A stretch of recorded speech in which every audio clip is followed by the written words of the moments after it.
¿Qué tal? ¿Cómo están amigos y amigas de esta comunidad? Pues vamos con el bonus informativo que tiene que ver con lo que está pasando pues en materia internacional. ¿Realmente el libre comercio fue una realidad? ¿A qué me refiero con eso? A cómo se utilizó. Eso es lo indignante, ¿no lo cree?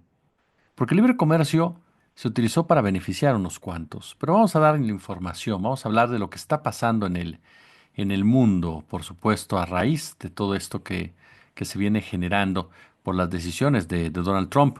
Ya le echo un ojo a las entrevistas que tenemos en el canal, por supuesto, de, del Nepo Baby, con Carola Hernández, por ejemplo, excelente. No platicamos con ella y vaya explicación que nos dio por qué México ahorita no puede vincularse con China. Primero tiene que fortalecerse internamente. También con Rodrigo Gutiérrez, muy buena entrevista sobre el caso de Alessandra Rojo de la Vega. No se las pierda, están muy buenas las dos. Oiga, a ver, ¿qué pasa después de lo que hizo Donald Trump? ¿No? Después de lo que aprobó Donald Trump, que junto con el señor Elon Musk, pues han impulsado una campaña en torno a los aranceles, una campaña en torno a una reconfiguración comercial, ¿no? Que ellos consideran es lo mejor, lo más positivo para su país. Lo cierto es que el mercado financiero no perdonó a Donald Trump, ¿eh? No lo ha perdonado. Tan solo el jueves, cuando decidió imponer 25% de aranceles a las exportaciones de la industria automotriz hacia Estados Unidos y una tanda de excesivos aranceles comerciales contra más de 10 países del orbe, pues reaccionaron y reaccionaron de manera negativa. Incluso arrastraron al propio Elon Musk porque el viernes su marca emblemática Tesla se convirtió en la más dañada entre las llamadas siete magníficas, es decir, las empresas más poderosas del mundo, basadas precisamente en el desarrollo tecnológico. Tesla reportó una caída de 10% en el valor de sus acciones, lo que elevó sus pérdidas en valor de capitalización a 139 mil millones de dólares si es que se suma la caída bursátil que registró precisamente el jueves. Ahora, pero esto no es todo.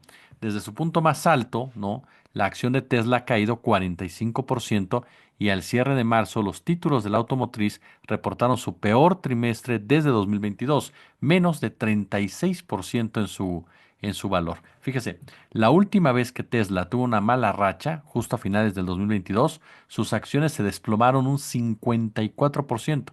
Ese trimestre incluyó la venta por parte de su CEO Elon Musk de más de 22 mil millones de dólares en acciones de Tesla para financiar la adquisición de Twitter, posteriormente rebautizada como X, por 44 mil millones de dólares. Esto fue lo que explicaron voces expertas. Ahora, la caída de Tesla en el primer trimestre eliminó más de 460 mil millones de dólares de capitalización bursátil. Es decir, la mayor parte del trimestre coincide con la etapa de Musk en la segunda administración Trump, liderando una iniciativa para recortar el gasto y las regulaciones gubernamentales, despidiendo a decenas de miles de empleados federales. Además de sus pérdidas bursátiles, el miércoles la compañía de Musk reportó sus ventas del primer trimestre del año, una cifra roja que añade ya el rechazo de los consumidores a una marca que parecía ir viento en popa, pero que realmente Musk le ha traído problemas a Trump en cuestión de simpatías. Hoy por hoy Musk es uno de los personajes más cuestionables, más criticables en el mundo. Esto a raíz de su mentalidad que siempre la tuvo. Lo que pasa es que ahora está en el foco público, pero Musk siempre fue un golpista, siempre fue un racista, siempre fue un nazi. Esa es la realidad. Nada más que ahora está ahí en el ojo público y por lo tanto las críticas, los cuestionamientos se vuelven más contundentes y por eso es que ahora el mundo se da cuenta que ese genio tan brillante y tan brutal como Musk, pues no resulta ser más que otro sujeto rescatado por el Estado al que le dieron un montón de lana en su momento y que sirve perfectamente para operar en beneficio de las oligarquías. Punto y aparte. Así de sencillo. Y esto trae consigo una pérdida de simpatía al gobierno de Trump. ¿Por qué? Porque la gente asegura que Trump es el títere de Elon Musk, ¿no? Eso es un hecho. ¿Por qué? Ahora, las exportaciones globales de vehículos de Tesla cayeron 13% entre enero y marzo respecto al año anterior, su mayor descenso desde su fundación, lo que evidencia que pues, la reacción negativa de los consumidores está creciendo. Simplemente está creciendo, ¿no? Entonces estamos hablando que Trump, el famoso transformador del gobierno de Musk, de Trump, el famoso transformador, no, Musk, el famoso transformador del gobierno de Trump, imagínense, perdón, ya hay mucha salsa valentina en mi cuerpo. Entonces, Musk, el famoso transformador de la época de Trump, pues no es tal, ¿no? Así de simple. Se ha hablado de que sale, dice el gobierno que no, que para nada, que esa es información mala que está alrededor, pero ahí están los rumores y los rumores cada día son más fuertes y las fuentes de gente cercana a personajes como Marco Rubio en Estados Unidos ha dicho que sí hay una intención del gabinete de Trump de exigir la salida de Musk por la manera en cómo se ha comportado.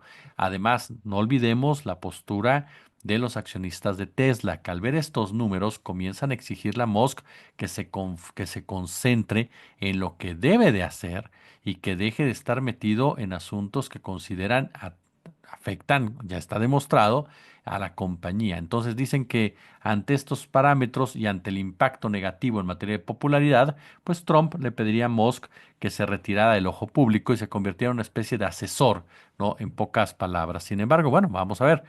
Por lo pronto, Musk y Trump han dicho que estas noticias, pues son totalmente claras. Lo que es un hecho es que Musk no es un empleado normal, común de un gobierno.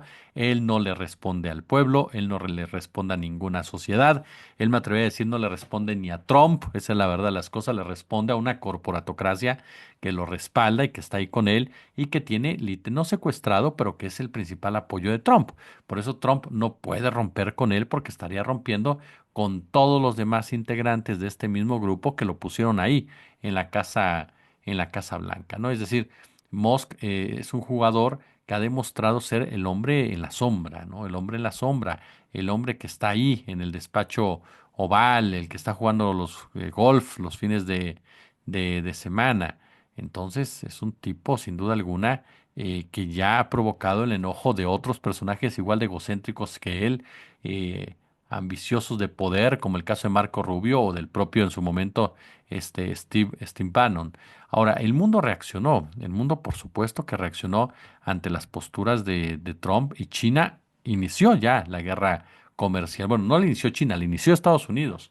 China respondió ya, entrando de lleno a este punto cuando anunció 34% de arancel sobre los productos estadounidenses, con lo que iguala los gravámenes de Trump. Por lo tanto, inicia oficialmente ya, se intensifica la guerra comercial mundial, ¿no? Con esta decisión por parte de China que responde a un personaje como este Donald Trump. Europa sigue sopesando opciones de negociación. 60 países, incluidos en en las últimas sanciones, pues se preparan para hacer lo mismo. Algunos, como Canadá, abiertamente ya anunciaron que también llevarán a cabo pues medidas. Este, literalmente, ¿no? Dijeron que no se van a dejar y que por lo tanto han tomado ya la determinación de igualar los aranceles automotores de Trump, exentando, por cierto, a México no lo metieron en ese asunto, y dice, los vehículos fabricados e importados desde Estados Unidos pagan 25% de arancel, igual como nos está cobrando a nosotros el señor Donald Trump. Esa fue la respuesta ya por parte de el gobierno canadiense. Entonces estamos, insisto, ante un hecho que nos lleva a pensar cómo, pues, cómo se mueve el mundo, por supuesto, dependiendo de los intereses imperialistas. Por eso le digo y le recomiendo mucho, de verdad, mucho, esa entrevista con la doctora Hernández. Échele un ojo, de verdad. Échele un ojo, porque nos ayuda a entender por qué México, por qué es tan importante el Plan México, por qué es tan importante reindustrializarnos, por qué es tan importante mirar hacia adentro, por qué es tan importante fortalecer el papel del Estado, por qué es tan, pero tan importante, no, que las cosas caminen de una u otra manera hacia ese derrotero, ¿no? Porque en realidad México no puede estar a expensas de los imperialismos. Esa es la verdad de las cosas, ¿no? Esa es la verdad. Ahora, ya por supuesto, Estados Unidos ha empezado a cuestionar a México. Lo acusó de prácticas discriminatorias en el sector energético que serán revisadas en la renegociación del Tratado de México, Estados Unidos y Canadá. Ojo con eso, porque lo que Estados Unidos quiere es que México le abra el sector energético. Ahí se estaría metiendo ya con la soberanía. Y sin duda alguna, le puedo garantizar, y espero no equivocarme, pero que difícilmente la doctora Sheinbaum va a aceptar esa determinación. Difícilmente. Entonces veremos qué pasa. Yo estoy seguro que no la va a aceptar. Si Trump o Estados Unidos quieren modificar la reforma energética que se consolidó ya y que es sin duda alguna uno de los puntos torales de nuestro desarrollo y uno de los orgullos de la 4T, difícilmente la doctora Sheinbaum aceptaría echar un paso para atrás por amenazas de Trump. Entonces México por eso tiene que prepararse porque Estados Unidos sí, ahorita no te metió a los aranceles, pero lo va a hacer. Porque dice, ok, no te metí. Mi carta es que me des tu energía eléctrica, que me des tu petróleo. No. Ah, entonces ahora sí te meto. Así va a ser Trump. Esa es la realidad. No nos engañemos nunca. Ahora, entramos a ese punto que les decía, ¿no? Eh, a ver, todo indica que entramos más y más a un nuevo y complejo periodo en la historia de la humanidad. Hablamos de instituciones internacionales de la posguerra como Naciones Unidas, creadas para supuestamente asegurar la paz, que nunca aseguraron nada, creadas para asegurar el desarrollo e impulsarlo, tampoco hicieron absolutamente nada de eso. Entramos entonces con a esta etapa en donde estas organizaciones pues están completamente ya desacreditadas, completamente destartaladas, y el último golpe, el golpe de gracia, se los dio su creador, se los dio su principal impulsor, ¿no? A final de cuentas, Estados Unidos, al abandonarlas. Los principios que sustentaban el modelo de democracia inspirada en la fantasía del sueño americano se desvanecen a pasos acelerados. La expulsión de un grupo de ciudadanos venezolanos para confinarlos en una cárcel de El Salvador, atropellando una decisión judicial, es solo una de las tantas muestras de la crueldad cada vez más arraigada en la política de los Estados Unidos y de otras partes del planeta. Se trata de una crueldad bien afinada, ejercida contra migrantes, contra refugiados, ¿no? Como reclamaba incluso un líder del nazismo alemán, ¿no? Feliz de que se diera este tipo de acciones en contra de migrantes. Los derechos alcanzados en largas jornadas de lucha son atacados sistemáticamente a nivel global desde posiciones cargadas de resentimientos y de odio. Dicen combatir la ideología woke, es decir, las libertades individuales, los derechos colectivos, los derechos de las mujeres, de las minorías sexuales, los derechos de las colectividades afroindígenas, los derechos laborales, y también arremeten contra los derechos de la naturaleza y, por supuesto, contra sentimientos como la compasión, la empatía, las prácticas de cuidado solidarias, recíprocas, rasgos puramente fascistas que emergen por todos lados en contra de todo lo positivo. Nos encontramos en especial frente a un intento desesperado de un imperio decadente por recuperar el poderío de otros tiempos, provocando nuevos y acelerados viejos enfrentamientos interimperiales, ¿no? En medio de una policrisis, porque ya podemos llamarla así, policrisis con rasgos de colapso civilizatorio.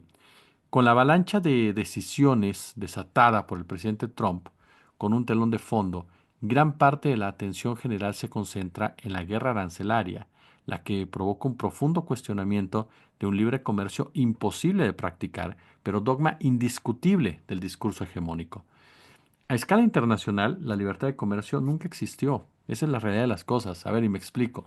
Ni siquiera Gran Bretaña, el primer imperio capitalista industrializado con vocación de dominio global, practicó la tan pregonada libertad comercial. Fue gracias a su poderío naval como impuso sus intereses en el siglo XIX. A punta de cañonazos sometió a China, bloqueó los mercados de sus extensas colonias, se fue encima de países recién independizados en América del Sur para monopolizar toda la venta de textiles elaborados en Manchester y Lancashire, y las otras potencias europeas tampoco constituyeron una excepción. Entonces, ¿dónde está el libre comercio?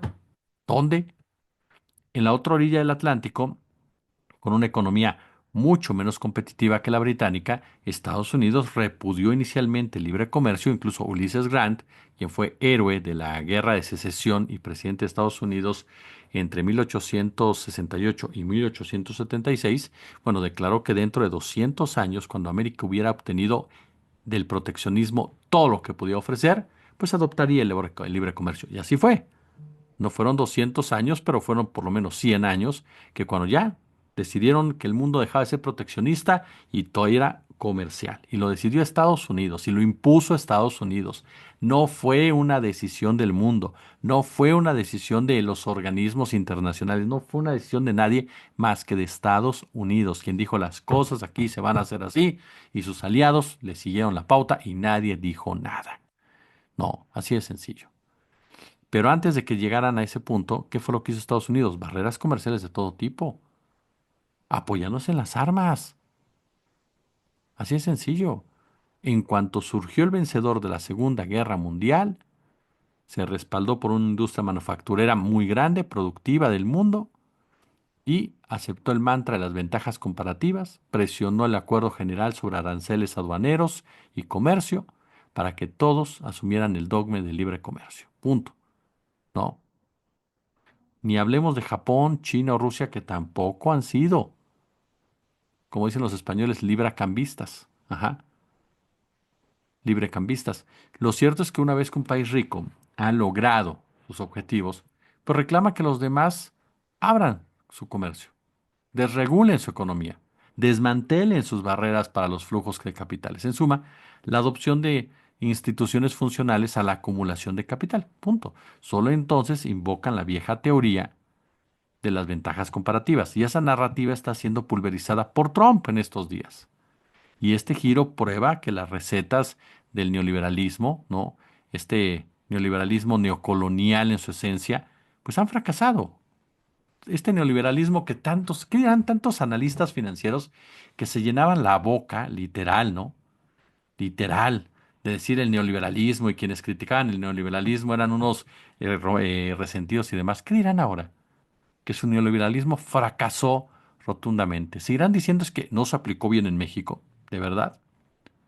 Perdón, esas recetas ya no sirven para facilitar el capital, ya no sirven para facilitar las tasas de ganancia esperadas por los accionistas de las transnacionales, ya no sirve para generar condiciones mínimas de subsistencia a la mayoría de la población, incluso en los países del capitalismo metropolitano. Entonces, la libertad económica no pasa de ser una entelequia y la división internacional del trabajo globalizada en función de los requerimientos del capital transnacional exige hoy ajustes que destrozan principios que se consideraban inamovibles. Poco importa que esto implique debilitar a la otra sacrosanta Organización Mundial del Comercio, ¿no? O desmontar las normas internacionales que supuestamente eran las que administraban el capitalismo globalizado. En esta etapa de desconcierto orquestado por Trump, presenciamos cómo se desbarata sin pudor alguno el cuento del libre comercio, como parte de una estrategia cocinada con mucha anticipación por una oligarquía transnacional que lo respalda, porque en esta crisis es una crisis de élites, otra vez, como siempre, y en donde saldremos fregados los de abajo. ¿Por qué? Porque los mercados son manejados por gente de poder, por inversiones de poder, por fondos de inversión. Esos son los que manejan los mercados. El mercado no es un abstracto, ¿no? Es algo abstracto ahí, que se mueve por especialistas y académicos. No, hombre, lo manejan las presiones que llevan a cabo esos empresarios y esos hombres del dinero. Y esto le están respondiendo a Trump. Y Trump les está respondiendo de otra manera. Entonces, el neoproteccionismo ha estado presente siempre en el mundo. En las últimas décadas, Estados Unidos optó una y otra vez por una política comercial que combinó el proteccionismo en los sectores en los que perdía competitividad con la promoción del libre comercio en los sectores que son competitivos. Así lo hacía Estados Unidos. A ver, aquí me puedes ganar, entonces aquí soy proteccionista. Aquí te puedo ganar, entonces sí te exijo que abras completamente todos tus puertas, porque aparte de todo y te debilites para ayudarme a que te gane, ¿no? Por eso es que esta guerra comercial es la más tonta de la historia, ¿no? Así de sencillo. Ahora, estamos ante una fuga hacia adelante. Ojo con esto.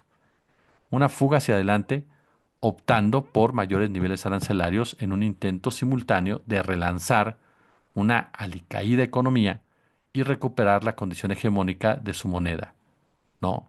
Algo que no va a funcionar. Y Trump se dará cuenta. Pulgares arriba, pulgares arriba. Gracias a todos por sus comentarios, por sus puntos de vista. Espero que les haya gustado la entrevista a las 21:30 con el periodista Alex González, muy buen periodista sin duda alguna. Yo por lo pronto les agradezco toda su atención. Nos vemos el día de mañana. Ya lo saben, como siempre un gusto, como siempre un verdadero placer. Gracias.